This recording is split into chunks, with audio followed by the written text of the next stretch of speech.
Hey, welcome to Hot Takes. I'm your host, James Scott, here to analyze anything and everything interesting. Let's dig into today's topics. We're back with the master flexor of baseball, the man who knows it all. It's James. me, James It's like, Scott. it's me. It's me. Yeah, it's just let's get that I out of the am way. here. It's me. I'm here.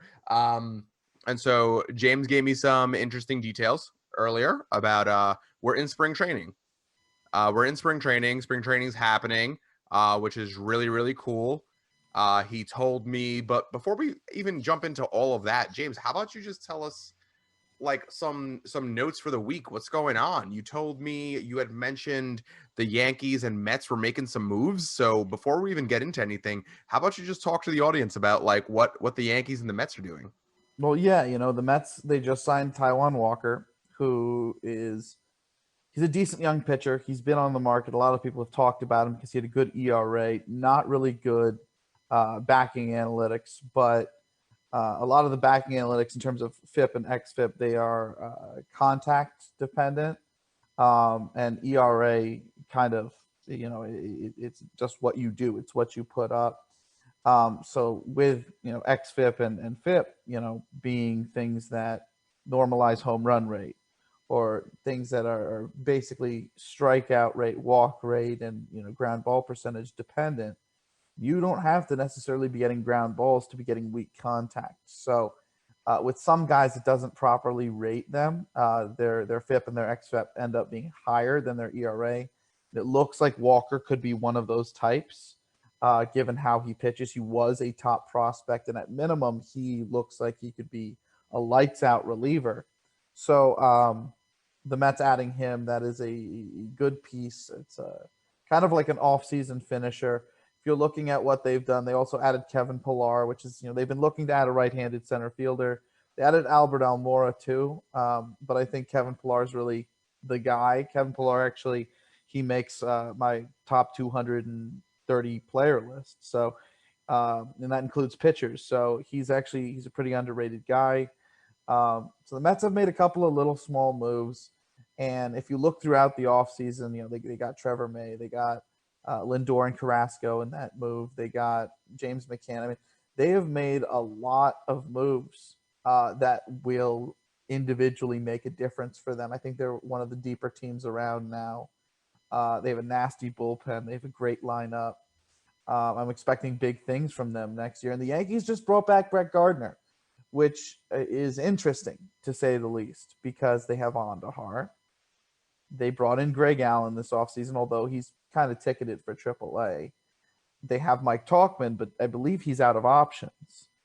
And then they have the regulars. They've already announced Frazier as the left fielder. Thank God. Hicks is in center. Judge is in right. You have Stanton at DH and Luke Voigt at first. So you can't exactly put Andahar into first or DH. You can't exactly put Tauchman into any of the outfield spots. And now you have Gardner. He's the fourth outfielder. So it's curious what they're going to do with all of the remaining pieces. Guys like Tauchman, are they going to deal them for relievers? It's interesting to say the least. But Gardner has now signed. It's official. He will be their fourth outfielder this year. It's just, when you have that many position players, it's interesting what is going to happen next. It seems like they're gearing up for some sort of trade. Spring training having already started, I mean, you wouldn't think that that'd really be going down at this point, but given that players sign later and later into the off season, as arbitration becomes more clear on the team by team basis, and as each arbitration case becomes more and more expensive, as these teams try to lock up their players for longer and longer, and as naturally salaries raise for the guys who are young and who are talented in the league, they cost more and more as the league knows how to value them. Later in every offseason, the bigger names end up moving, which of course make the smaller names move after. And the trade market gets set a little bit later in the offseason typically as well, because whoever people are trading for a lot of the time, you're trading people who are a little bit too expensive for you. Not always, but it a lot of the time happens. So it kind of will hold up the trade market sometimes. So now we're at a point in time where spring training's around, and there's still about 7 good free agents out there. And I do think that it's possible that some trades go down. But it's not usually like this. Most years are not like this. So that's one of the many exciting reasons to be really engaged in baseball, because really not only are moves still going down, but we're not that far away from games being played. And a lot of teams have changed up the way that they do things. I think one of the more exciting things about this coming season is that if you're looking at the majority of the best pitchers in baseball, they all belong to the top half of teams. Like, I believe of the top 54 arms in baseball, about 50 of them belong to only 18 teams. I've not seen that kind of, discrepancy ever, where like legitimately like 12 teams, 10 teams, they just don't have any pitching anywhere near the caliber of the top like 17, 18 teams. I think that pretty, like, check this out. All right. So you got, of the top 54-ish arms, right? Mm-hmm. You got 4 on the Yankees, even with regards to injury, because you can pitch 100 innings as a starting pitcher, which is not a lot, right? But if you're putting up an ERA in the 2s, for instance, and you're comparing that to a reliever who's pitching about 100 innings and putting up an ERA in the 2s, that reliever would easily make your list, because relievers don't do that. Relievers don't pitch 100 innings and put up great ERAs. So if you have a guy who pitches 100 innings in the rotation and puts up a great ERA, that's a little different for me. For instance, like for the Dodgers, I still have Urias on the list. Urias only pitched 55 regular season innings last year. I'm expecting, when you add on, the playoff innings that he pitched, it's about 75 innings. And then next year with the innings jump, I'm expecting him to be about 100, 110, 115 innings. But I'm also expecting elite performance in those innings. So, yes, I have Severino on for the Yankees for the same reason that I have guys like Urias on for the Dodgers. But anyway, there's 4 Yankees. There are 4 White Sox on the list. There's multiple Twins. There's multiple Angels. There's multiple A's. There's 3 Astros. Now that Paxton signed with the Mariners, there's multiple Mariners. There's multiple Indians on the list. There's multiple Red Sox on the list. Oh, that's an interesting one, though. There's multiple Blue Jays on the list. There's multiple Phillies on the list. The Braves have 4 arms on the list. The Mets have 4 arms on the list. Syndergaard for the same reason as Severino. The Nationals have 3 arms on the list. The Brewers have 2. The Reds have 2. The Diamondbacks have 2. The Dodgers have 4. The Padres have 4. That's a lot of pitchers on a very small number of teams. Outside of that grouping, the only teams that have like 1 elite arm, you're looking at the Marlins, although they have a really deep staff of interesting arms. Mm-hmm. You're looking at the Cubs, who look like they might be trading Kyle Hendricks, so then they're not going to have an arm.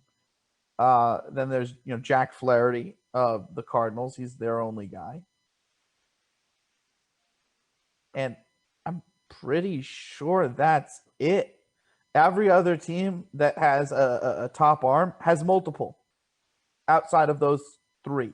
And of those 3, one of their arms, Hendricks, looks like he's about to get traded. So really just a small portion of the league has all of the best starting pitchers. Now, I won't say a small portion of the league, because it's still over half the league, right? But it's more along the lines of the rest of the league, the other 10, 12 teams, they don't have anything on par with this. Mhm.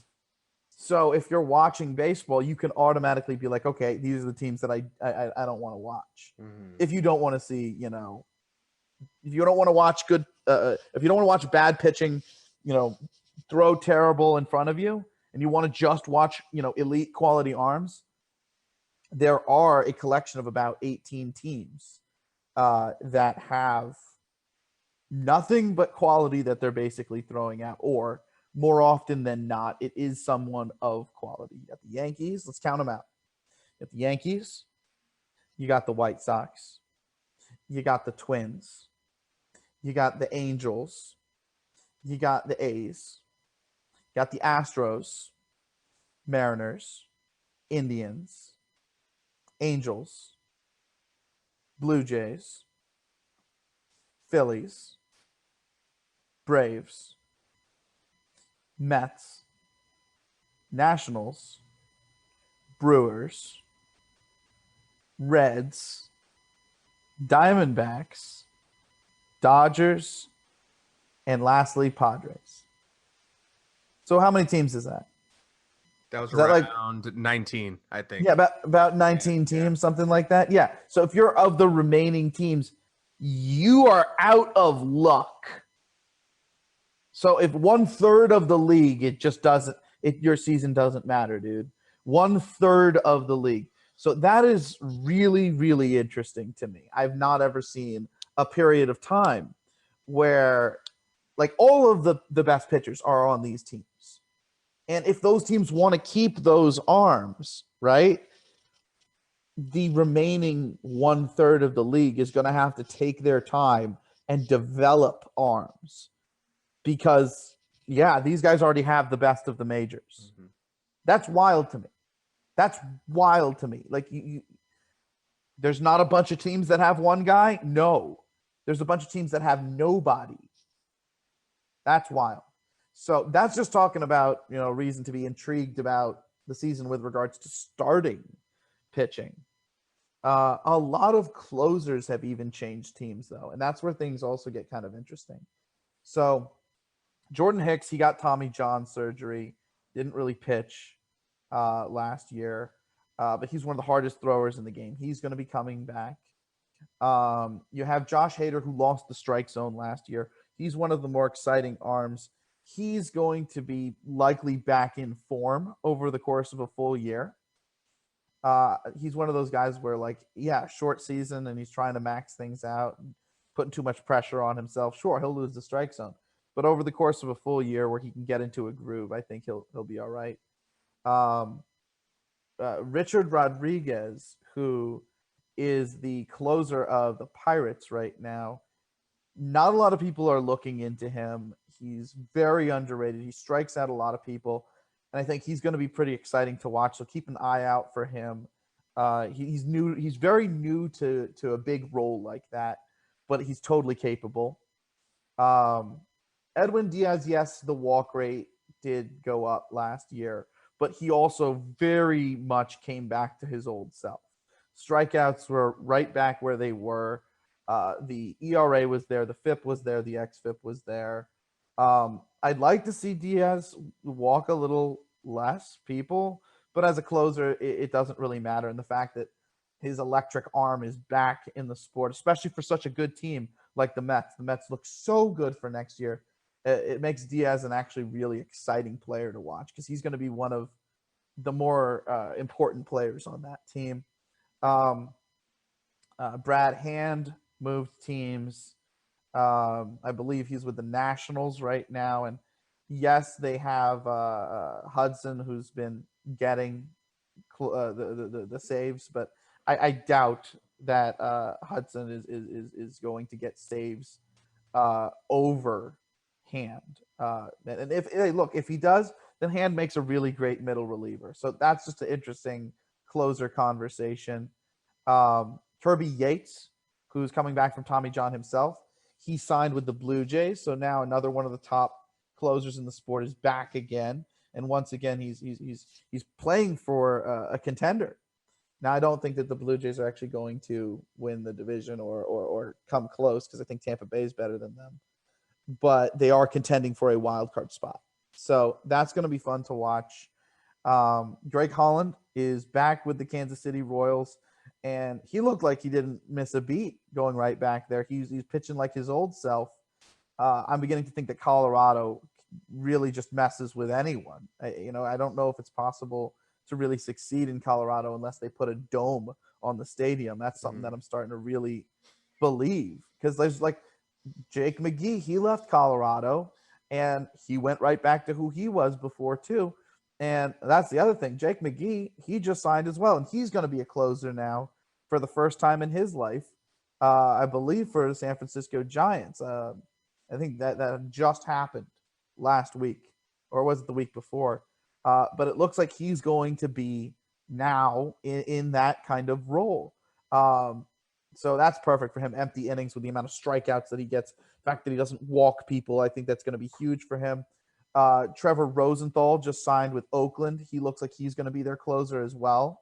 So you have him back in the closer role, which is awesome to see. Strikes out a lot of people. So the closer role is really kind of transformed. I mean, Liam Hendriks, he's now the closer for the White Sox after being a middle reliever for a few years.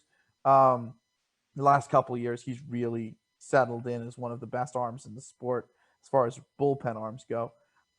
Chapman's still Chapman, so you still have him throwing 100 miles an hour in the ninth.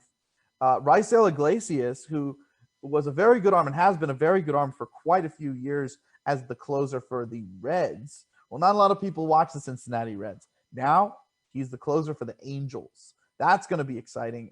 Angels having as big of a fan base as they do in LA. He's going to get proper credit and proper coverage. There's this prospect who came up for Cleveland last year. His name's James Karinchak, and he does walk a fair number of people, but I've not seen anyone with this level of strikeout rate. If you look at some of the rates that he was putting up in the high minors and what he was also doing to a certain degree of last year, he was striking out 21 people per 9 innings, which is insane because per 9 innings is per 27 batters, per 27 outs, and per 27 batters, he's striking out 21. That's nuts. That's absolutely insane to me. And he looks like he'll be the closer for the Indians unless, somehow Emmanuel Clase challenges him for the role. Another guy who throws 100 miles an hour. Seems like everyone's doing that these days. Ryan Presley took over as the closer for the Astros. He will be retaining that role. He's a very good reliever. I think closer actually kind of suits him at this point in his career. I don't know for how long it will suit him, but the Astros, they always find a way to up people's spin rate with cheating. I mean, using, strategies. Every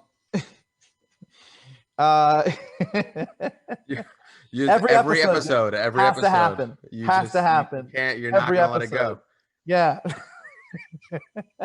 Dude, I love it. I love it. But I actually forgot who I was talking to the other day, but someone, it wasn't you. I was talking to someone on the phone, and they actually were like, the cheating Astros, and I was like, oh my God, I'm having deja vu now. I can't escape it. Dude, they're so terrible for what they did. And they walked away with it completely unscathed. So I'm just gonna keep ripping on them until someone in MLB fires Rob Manfred, or someone in MLB gets into his head and is like, yo, dude, you didn't come down hard enough. You're the commissioner, my man. Seriously, put an asterisk at minimum by the championship. Until there's at least an asterisk, I'm not going to stop.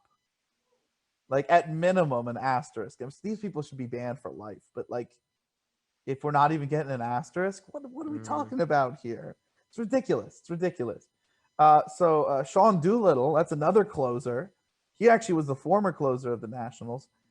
He's just joined Cincinnati, the Reds, who they traded Iglesias to the Angels. So like we mentioned, so they were kind of missing a closer. Now that they got Doolittle back, it's not like, hey, if you're a Reds fan, it's not the worst thing out there. Doolittle's a really good reliever. So he's probably going to take over for you at closer. So yeah, a lot of changes going on in the ninth inning around the league. A lot of players coming back to who they used to be. A lot of players actually coming back to their previous organizations. But we're looking at a year where, for once in a very long time, we can look at these guys who are closers and be like, wow, the ninth inning with all of these different teams, the ninth inning is going to be really exciting. It's going to be actual quality back there. Last few years, a lot of the quality pitchers have kind of been left for the middle innings. Not to say that there aren't a bunch of those, but and I think I named Joakim Soria a little earlier without mentioning what team he's on, because he also is a recent signing. Soria is the new closer of the Diamondbacks. So Diamondbacks now have a guy tried and true, been around for like a decade. Who is same stuff, by the way, same velocity. He looks like he's just going to come in and slot right into closer. So yeah, the ninth inning in the league is going to be really exciting this coming year. Looking at the middle innings, like Aaron Bummer emerged for the White Sox, but I need to see a little bit more from him. Will Harris is still around, but he may be in decline. Same thing with Will Smith, the reliever, not the catcher, and not the actor. Fresh Prince of Bel-Air. It's like you read my mind. Yeah. There's like so many Will Smiths like around right now. It's like, yo, like, pick a different name. Come on. But the Dodgers have this guy, Victor Gonzalez, who was a starter in the minors, moved to the bullpen last year. He actually did phenomenal, but I can't find any highlight reels of him. So, if you're a Dodgers fan and you like doing highlight reels, please, for the love of God, save us. Put together a video highlight reel of Victor Gonzalez. Like, I will be so happy. Like, dude, absolutely. I need to see that because he is really good. I look at his individual performances and he looks really good. I want to see what he can do over a full year. So that's exciting. Darren O'Day rejoining Zach Britton in the middle innings, like, when they were with Baltimore. That's kind of cool to see. Funny enough, Tyler Clippard, yes, old man Clippard, he's actually gotten better each of the last 3 years. He could be in line for another good season. Adrian Morejon, or Morejon, I don't know how I'd pronounce that. Morejon sounds a little bit too close to like moron, like. But he's a phenomenal lefty. In my opinion, if you wanted, he could be a starting pitcher, but he's with the Padres. So they're going to put him in the bullpen. They got like 5 or 6 starters already. He'll be a phenomenal reliever for them from the left side. And honestly, by the time that Mackenzie Gore, who's the number 1 pitching prospect from the left side in all of baseball, when he comes up, 2-pitch Paddock is going to move from the Padres rotation to the bullpen as well. So you're going to have him from the right side. You're going to have Adrian Morejon from the left side. And then you're going to have guys like Drew Pomeranz, Emilio Pagan. I mean, they have a very good pitching staff, top to bottom, the Padres. I believe Craig Stammen is still there as well. Now, that's another thing. The Twins added a closer. The Twins added Alex Colomé, which means that Taylor Rogers can finally go back to the middle innings where he dominated before. So that's going to be really good to see that he's, out of that 9th inning role, which never really fit him in the first place. So potentially he can be back in the middle innings as a good arm.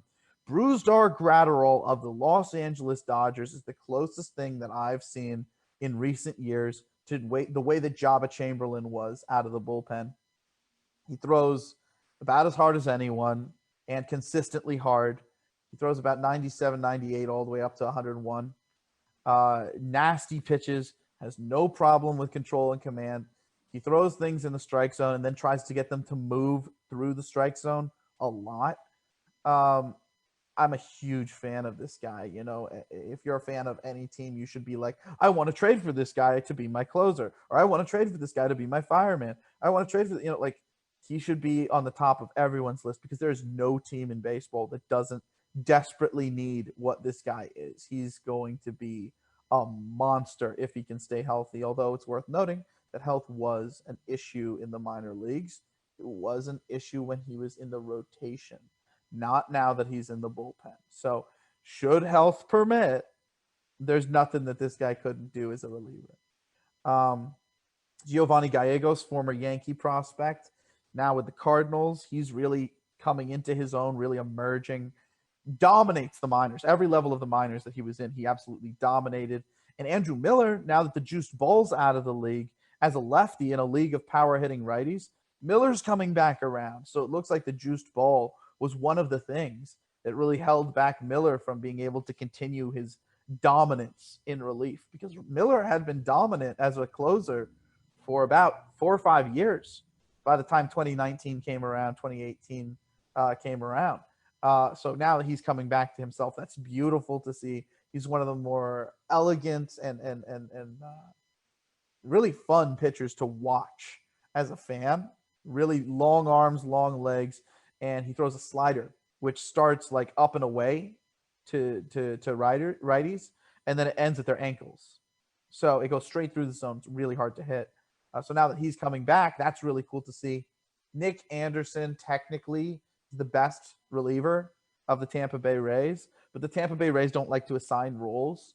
So while you could say Nick Anderson is the closer for the Rays, that would not be accurate at all. Nick Anderson comes in when they need the reliever the most. When they need to lock down an inning, that's when Nick Anderson comes in. If Tampa Bay did subscribe to roles, then Nick Anderson would be the closer, but he's not. Devin Williams, that's another guy. If you haven't seen what this guy can do, Devin Williams, check this guy out. He's a middle reliever for the Milwaukee Brewers. In the minors, he was a starter. He was kind of decent, but they put him in the bullpen, and he transformed. He took took everything to an entirely different level. And if you look at the numbers bear that out. His ERA was below 1 last year. And he actually, and I know a lot of people don't look at awards anymore, but he actually won Rookie of the Year last year in the entire National League, which is, for a reliever to do that is shocking. Yeah, I think he's one of the most fantastic arms to watch. If you're another team, of course, you would love to trade for this guy. I don't know why the Brewers would trade him without getting like a substantial return. But he's going to be one of the most fun guys to watch next year. You got Corbin Martin is a prospect for the Diamondbacks. I was talking about him earlier today, but Chris Martin. And no, not Chris Martin, the Coldplay singer either. Chris Martin, the reliever for the Braves. He's like 6'9". He's huge, I believe. I want to make sure he might be 6'10". Let me pull that up. But he's also been getting better each of the last few years. And I think he's one of the more dominant relievers in baseball. A lot of people don't agree with me because they think his stuff is very average. But like when you're throwing strikes and you are striking out more than a batter per 9 innings, and all the contact is weak, and you're feeling comfortable enough in your own ability to not have to lean on the ground ball. So long as it's weak contact, I don't care, like it could be infield fly balls. That's just as effective as ground balls. Now, outfield fly balls a little bit more dangerous, but infield fly balls, I have no issues. It's automatic outs. And yeah, Chris Martin, he put up an ERA of 1.00 last year. His FIP was 2.36. His xFIP was 3.24. 10 strikeouts per 9 inning. 1.5 walks per 9 inning. Opponents hit 171 against him. And every single year that he's been in the league, opponents hit to a lower batting average on balls in play against him. He doesn't ever walk anyone. And the high strikeout rate is now 2 seasons in a row. So it looks legitimate. And yeah, he's 6'8". Okay, almost 6'9". 6'8". And hey, maybe a different site. Maybe MLB.com has him at 6'9". Sometimes there's a little bit of a discrepancy. So yeah, he's about 6'8", 6'9". He's huge, and he throws strikes, and he strikes people out, and he gets weak contact. That's a great profile. That's just a great profile. You have Seth Lugo, who did get hurt. He should miss the beginning of the year. That being said, he's such a good arm, and he does typically pitch a lot of innings in a year, that I'm not really expecting him to not get a full year of relief pitching. and in the Mets bullpen, you can afford to let him kind of come back and, make sure he's healthy because they have a lot of arms back there, especially Trevor May, another guy that they added this offseason who's a strikeout machine. He had a down year last year, but that's because, shortened season, a lot of fluctuation can happen if you have one or two bad outings as a reliever. But a lot of the surrounding numbers for him make it look like Trevor May actually took a step forward. It looks like Trevor May might be an even better pitcher than he's been in any of the past years. So that's a guy to look out for. And there you go. That's the middle innings. So even with regards to looking at the middle innings, you have a lot of guys who throw hard.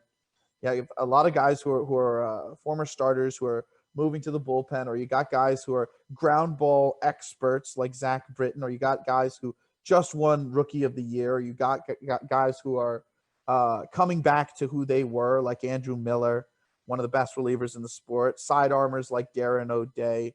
And middle innings are really exciting to watch for a lot of different reasons. I will say this, though. Whereas if the game is on the line, a team will be bringing in their closer. That's something that you can anticipate while at the game. If the game is within a certain number of runs, you're going to be like, okay, well, the ninth inning, they'll be bringing out this guy. You can say that when you go to a game with a friend. Doesn't mean if you go to a game with a friend that any of these middle relievers will be available that day. They might have used him the day before. They might have used him 2 days in a row. They might have used him 2 out of 3 days or 3 out of 4 days. So don't be guaranteed to get one of these guys, but should one of them get on the mound, it is going to be exciting for one reason or another. And I think that we're at a transitionary period for middle relief where there's going to be a lot of guys stepping into elite middle relief roles and a lot of other guys stepping back from middle relief roles. You have a lot of elder statesmen, so to speak, in the middle relief innings. And that's basically a review of the bullpen in Major League Baseball. Now, I think the next version of this video that we do, this podcast that we do, this audio that we do, depending on what version you're getting, I think we'll definitely jump more into the hitters and why to be excited about the hitters. But before we end, I think I want to get a little bit more into depth with regards to which pitchers in the rotation to be excited about. We just talked about specifically with relievers. Everybody knows to be excited about Cole. I have nothing to say there. But if you're a Yankee fan, whether you're waiting mid-year for Severino, who, when he's healthy, granted, last time he was healthy was like 2018, but also you have to remember last time Severino was healthy, he was coming off 2 seasons in a row of 200 innings, 200 plus strikeouts each year. He's a dominant guy. He's when healthy, he was a top 10 arm. Last time before Tommy John, he was a top 10 arm in the sport. And Tommy John, if you've had it once, you should be fine. It's the same reason that Met fans should not be concerned about Noah Syndergaard. He's the same guy. Met fans, relax. But the Yankees also brought in Taillon. Now, Taillon's coming back from his second Tommy John, but I don't think you need to be as worried here because Garrett Cole and him are tight as all heck, and they work out together, or at least they are now. Taillon has changed his motion to make it less stress on his elbow. It also actually works really well with what type of pitching he's going to be doing moving forward. And he is, honestly, if you're a Yankee fan, a guy to get excited about because he is that kind of dominant. He made a couple of tweaks to his repertoire and his approach with regards to getting hitters out, but right before Tommy John.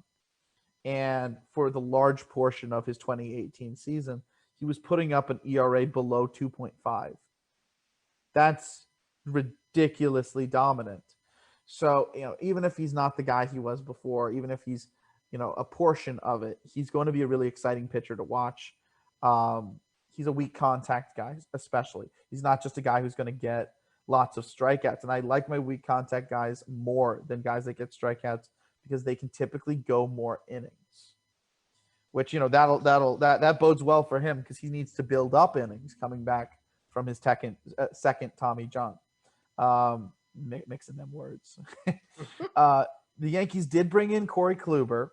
Now that's something that I do want to note, because they lost Tanaka. Tanaka was one of the best playoff pitchers in Major League Baseball, and Kluber is one of the best playoff pitchers in Major League Baseball. So there's not much of a loss there, and I actually trust Kluber over Tanaka in the regular season in 2021. I love Tanaka. I think Tanaka is a very good arm. I think he's about a number 3 starter in the major leagues. But Kluber coming back from his injuries, if he's healthy, which I mean, he was a guy who right before the injuries every year was a 200 inning guy. Even if he's like a 180 inning guy, and even if he's like 3/4 of what he was, that's a ridiculously good pitcher. That's a pitcher of about 3.5 ERA in 180 innings. I'll take that all day. I'll take that all day, especially if he's better than that in big games. If you're a White Sox fan, having Lynn and Keuchel in there is really good. But I'm honestly a little bit more excited about the duo of Crochet and Kopech and how they're going to be used. One's a lefty, one's a righty. Crochet lefty, Kopech righty, both capable of throwing over 100 miles an hour. And Giolito did get a no-hitter for you last year. It wasn't a perfect game. Either way. Not a lot of people are capable of doing that at his age. And it really, if you're capable of doing that, you're capable of being an ace at the big league level. It just, that should give him the confidence to really step into his own shoes. You just have to really see it develop. And I think that's what you could see this year. Honestly, I think this is the year Giolito does kind of step into his own shoes. So if you're a White Sox fan, get excited about that. And, it's also reasonable to be intrigued by the battle of Rodon, Lopez, and Cease in the 5 role, and how that's also going to impact the bullpen, which is already deep. So it's a good year to be excited if you're a White Sox fan. The Angels, who have Ohtani coming into their rotation and hopefully being healthy, that's going to be huge for them because the Angels have just needed pitching. Bundy emerged for them. Dylan Bundy, former number 1 prospect in baseball. He emerged from that for them last year after getting away, after fleeing, after escaping from the prison that is the Baltimore Orioles. He ended up panning out for the Angels, which is a beautiful thing to see because he was literally an ace in the minors and in high school. And look at Dylan Bundy's high school numbers if you get a shot. But the Angels do have guys like Griffin Canning who emerged at the end of last year and really started to put together something.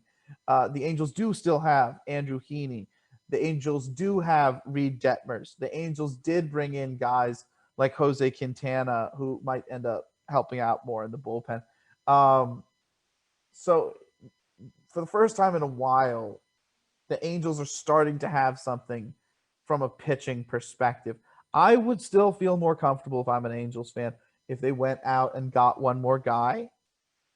But if Canning continues to emerge, if Heaney is healthy, if Ohtani has your full year, and if Bundy does what he did last year over a full season, they're not going to have pitching problems, and they probably will be able to finish ahead of the Astros, assuming the Astro hitters continue to be terrible because they aren't cheating anymore. Like literally, they went from being good, all of them, to falling off a cliff. I mean, look, allegedly, Brantley is still good for them, but he wasn't really a part of that 2017 thing. Jordan Alvarez was in the minors, so you can get on him and Brantley 2019 and whatnot, but I'm not going to do that. The guys that were the main parts of the scandal that are still on the team are Gurriel, Altuve, Bregman, Correa, and all of them fell off a cliff. So with a situation like that and the defense for them not really being the greatest and them losing George Springer, who was such a key for them last year, I think the Angels actually have a legitimate shot at contending and possibly making it past the Astros for first place in that division. I mean, I really like what the Angels did this offseason, but that's for a different conversation.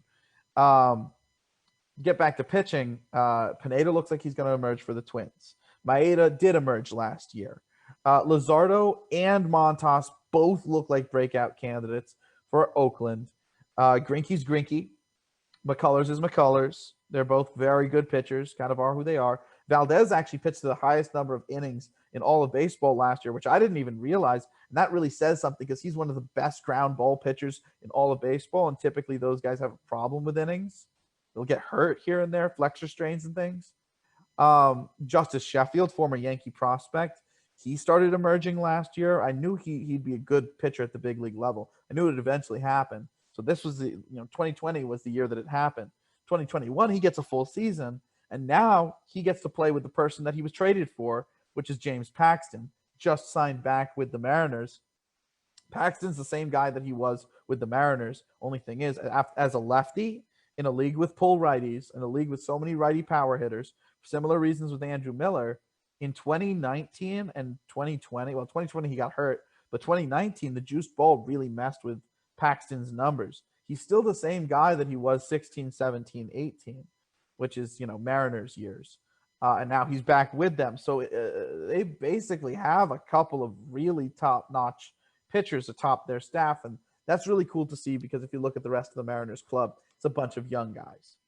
The Indians, they developed Bieber, who he's one of the better arms in the sport. I think next year, if they can get Tristan McKenzie to put on some muscle, he might be just as good. I am absolutely blown away by him. I just have huge durability concerns. He has moved up very quickly through the minors, but believe it or not, I don't think that's going to be a problem for someone like him. The main concerns are just durability related. If he can put on enough muscle to keep his ligaments safe for a full season and he can hold his velocity, I think he could be as good as anyone. I really am a big fan of him if that's the case. If that's not the case, he can become a multi-inning elite reliever, like, one of the best arms that we've seen. Like a guy who can be an elite reliever for their whole career, who can have like a 15-year career. But I want to see what he can do in the rotation before I get to that point. He has the frame and height and long legs, athleticism, control command, all of it as a starter. So if he can just put on a little bit more muscle, we might be in for something special. Garrett Richards delayed his Tommy John for so long that now a lot of people don't think that he's as good as he was before it. I disagree. I think there's a high chance that Garrett Richards goes back to the ERAs and the FIPS that he was putting up before Tommy John, especially now that he's going back to the AL. I think going to Boston was a really, really great fit. I'm very curious about what Richards can do next year. He's got a lot of movement. Keep an eye on him. A couple of people have made different YouTube videos about why he's going to succeed. A couple of people, I think pitcherlist.com did an article on him. They do a great job over there, so definitely check that out. Nate Eovaldi, another guy with Boston who was really emerging over the last couple of years. I think actually the shortened season helped him because if he had made too big of an innings jump last year, I don't think he would be able to do what he should be able to do next year over a full season, if that makes sense. Doesn't really walk people, throws very hard. I think next year could be the year that Eovaldi officially emerges. Hyun-Jin Ryu is still with the Blue Jays. He's one of my favorite arms in the sport. I remember when he was a prospect, people compared him to David Wells. Actually panned out like that. But he's joined by Nate Pearson, who is a starting pitcher who throws well over 100 miles an hour in the minors. He's had a little bit of arm trouble, and I'm worried about a couple of things with regards to health, with regards to how quickly they moved him. But just in terms of physicality, pitch mix, stuff, he's basically like a clone of like a Noah Syndergaard. Throws 100 miles an hour with ease, and it's really fun to watch him when things are clicking. He just needs to not think of the big leagues as such a big task and start to overextend himself, because this is a guy who, if he overextends himself, he will get Tommy John. So, but nonetheless, he'll be in the Blue Jays rotation next year. So if you're a Blue Jays fan, be really excited, get hyped, so to speak. Aaron Nola and Wheeler still with the Phillies, great arms. I'm not going to spend any time on them. Morton is back. I won't say back, but he's with the Braves now. That's a huge addition. The Braves also still have Ian Anderson and Fried. Kyle Wright started emerging towards the end of last year. They also have Drew Smiley, who also emerged last year, coming back from Tommy John.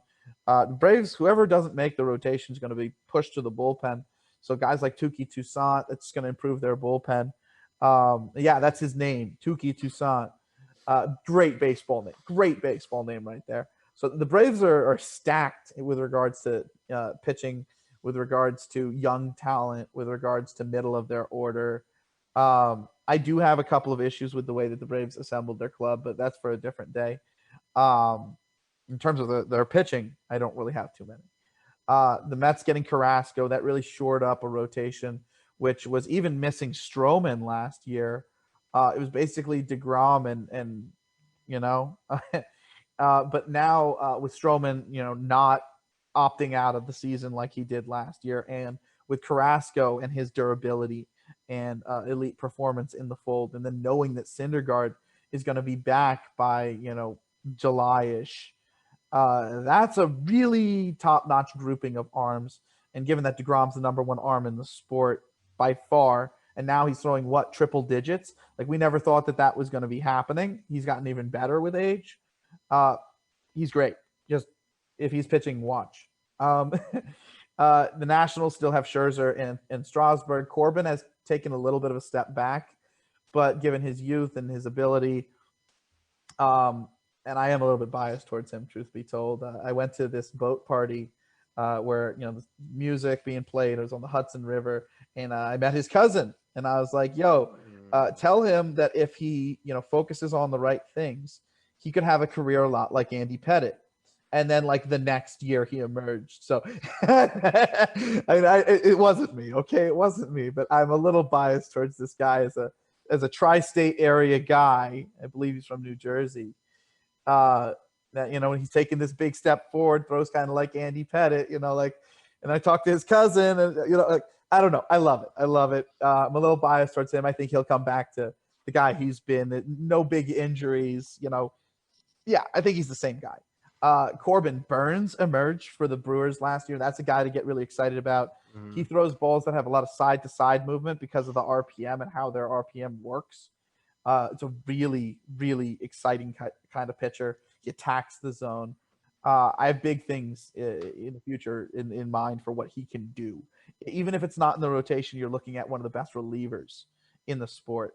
Sonny Gray, who emerged once, with a team that didn't put as much pressure on him, is still back with the Reds, still the same guy. Castillo looks to emerge. His FIP and his XFIP were a lot lower than his ERA. I think that kind of changes next year. I think he's going to put up that really low ERA and cement himself as one of the 15-ish best pitchers in the entire sport. I think Mad Bum has a chip on his shoulder after not pitching as well as he wanted to over the last couple of years. I think he comes back. He's one of those guys as a competitor where I wouldn't really put it against him to work hard enough to gain back some velocity, to pitch enough innings, and then, of course, because of how good he is in must-win games, still be very effective. Zach Gallen, that's another guy. Lots of weak contact. Kind of pitches like Kyle Hendricks. I could see him growing into that kind of pitcher. Always going to have a lower ERA than his XFIP and his FIP because of the kind of weak contact he induces, but also because he's a scouting report pitcher. He knows how to pitch to different hitters to more often than not get them out. Trevor Bauer going to the Dodgers. That's a really big reason to be excited if you're a Dodgers fan. He was the number one pitcher on the market. Huge year. He's had huge years in the past. I think the juice ball really messed with him in 2019. I think he's an ace. I think the Dodgers did really good, getting him there, because if you look at the rest of their pitching rotation, yes, they have a bunch of good arms, but Price is terrible in the playoffs. He's also been declining. May had a great ERA, but he's basically like a one-pitch pitcher. His FIP and his XFIP say that he should be in the minors or in the bullpen. I think he'd be a great reliever. Urias is an amazing pitcher. He's one of the best pitchers in the sport, but he pitched 55 regular season innings. about 75 total innings. You can expect them about 100 to 115 innings, like I mentioned earlier, over a full season. But that's not enough when you're looking at how shallow the rest of the rotation is. Tony Gonsolin, maybe he goes about 100 innings, 120 innings. So behind, Kershaw's terrible in the playoffs, and I won't say terrible. He's gotten a little bit better in recent years, but he blows up in certain situations in the playoffs. So sometimes he's really good, I guess, and you could say sometimes he's really not. And then they have Buehler. So you needed to have someone like Bauer in there just to push everybody down a slot, because now you have like May and Gonsolin and Urias in the 5 spot. Now you have Price in the 4 spot. Now Kershaw's your 3, Buehler's your 2, Bauer's your 1. That is much better. And given Bauer's caliber, I think that that really does make that much of a difference. Because now everybody just kind of slots into a much more comfortable role. In the playoffs, you could even go with a 3-starter rotation. Given the depth of the Dodgers bullpen, you could put Price and Urias and May and Gonsolin in the bullpen, and you could go with Bauer and Buehler and Kershaw, which, given how Kershaw's playoffs were last year, that is doable. So if you're a Dodgers fan and you want to be the first team to repeat since the Yankees in 99 and 2000, this is probably your best chance to do it. So definitely get out there, watch some games. And the Padres, they added Musgrove, Snell, and Darvish, 3 of the top 15, 20 starting pitchers in the sport. They have the best starting pitching lefty prospect, starting pitching prospect from the left side, should I say, in the sport, coming up from the minors. He was ready at the end of last year. He's ready now. They have Dinelson Lamet, who keeps getting better every single year. They have Paddock, who'll probably now have to move to the bullpen to join another starting pitching prospect who's been nasty, Adrian Morejon, like I mentioned earlier. They're just set. The Padres are absolutely stacked, and they have more starting pitching, ability than any other team in baseball. Lastly, Sixto Sanchez throws up to 100 miles an hour for the Marlins. He has a lot of spin on his pitches. The fastball will play down just because of certain types of things, but he has so much control and command, and has succeeded so well at every single level, and succeeded really well his first, I'm going to say, toe dip into the big league waters. That I think over a full season, with his size and athleticism, he can really do some things. And then you got Kyle Hendricks for the Cubs, who may get traded at any point in time and join possibly a bigger staff of top-notch pitchers. Great weak contact guy. He actually pitches to the game score if you break things down on the game logs. It's fantastic at getting the win. And then you got Jack Flaherty, ace of the Cardinals. Absolutely fantastic 2019 second half.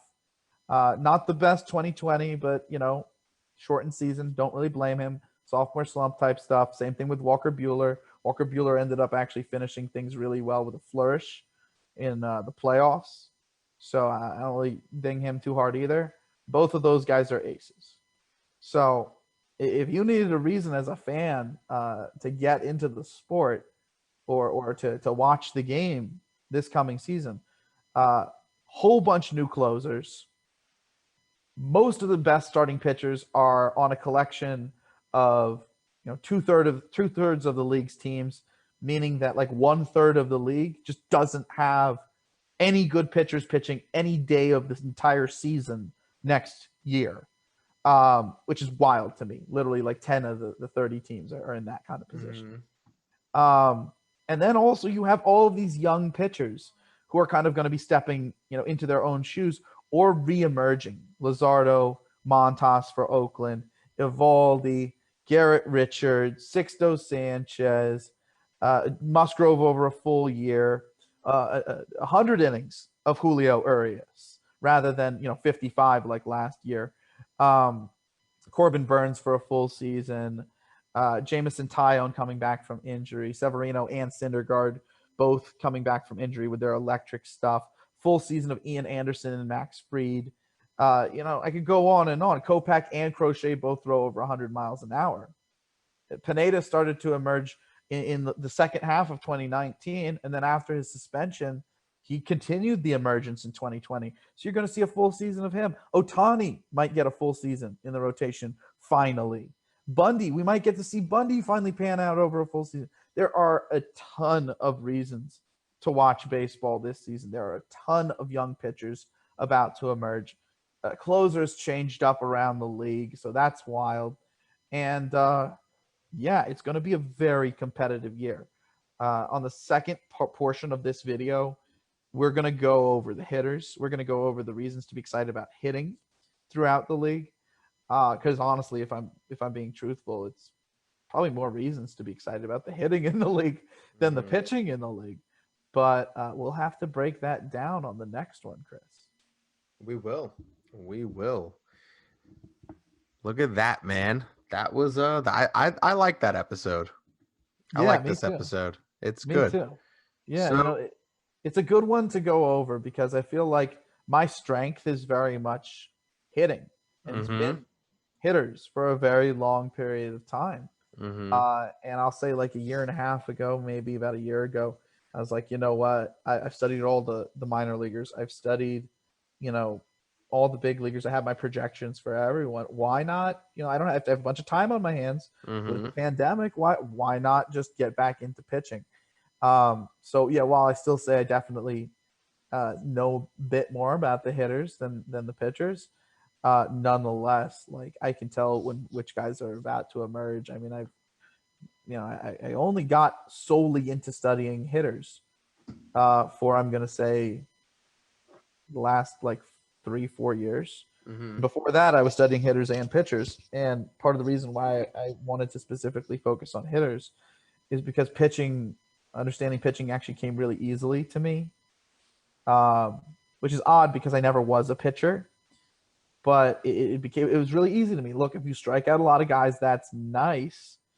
But what's more important is getting weak contact and limiting base runners. And so that's kind of how I always viewed it, is that if you have a high level of weak contact and you're not walking a lot of people, then I like you. And if you have a high strikeout rate with those things, then I like you even more. And if you strike out a lot of guys and you don't walk a lot of guys, then at least you have potential to be able to learn other things. And you can, look at progression. You can look at how people have been able to throw more and more in the strike zone, get more and more strikeouts, or get more and more weak contact. And then you look at those types of things. You compare it to what you're scouting, not just the scouting that you read, but your own scouting.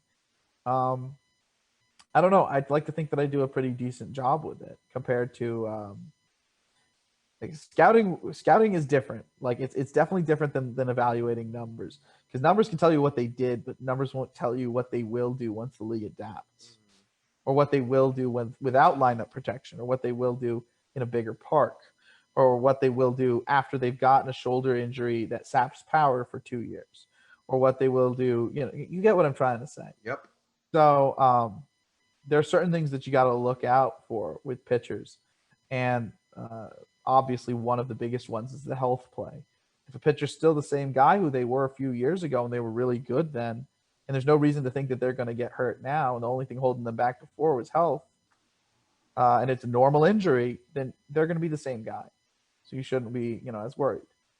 But a lot of big league teams, they don't feel comfortable investing in pitching given its volatility unless they can get a for-sure thing, and they end up pricing themselves out year after year on short-term for-sure things in favor of a long-term for-sure thing. And it kind of bugs me, to be completely honest. Long-term for-sure things you can either develop, or you can sign every, once in a while, when one that's really durable and will be, your type of guy, will fit your ballpark, will fit your strategy. But truth be told, you're going to need 4 other spots filled in your rotation. So, all right. Well, thanks for tuning in. This is a little bit of I feel like a long-winded one, but I feel like we also covered all of the top-notch pitchers in the league. So next one we'll be doing hitters, and we're going to have to cover as many of them as we can as well, because there's actually more of them than there are of pitchers. And we'll see you all next time or hear you all next Yeah. time. Yeah, we'll hear you next time. Peace. Later.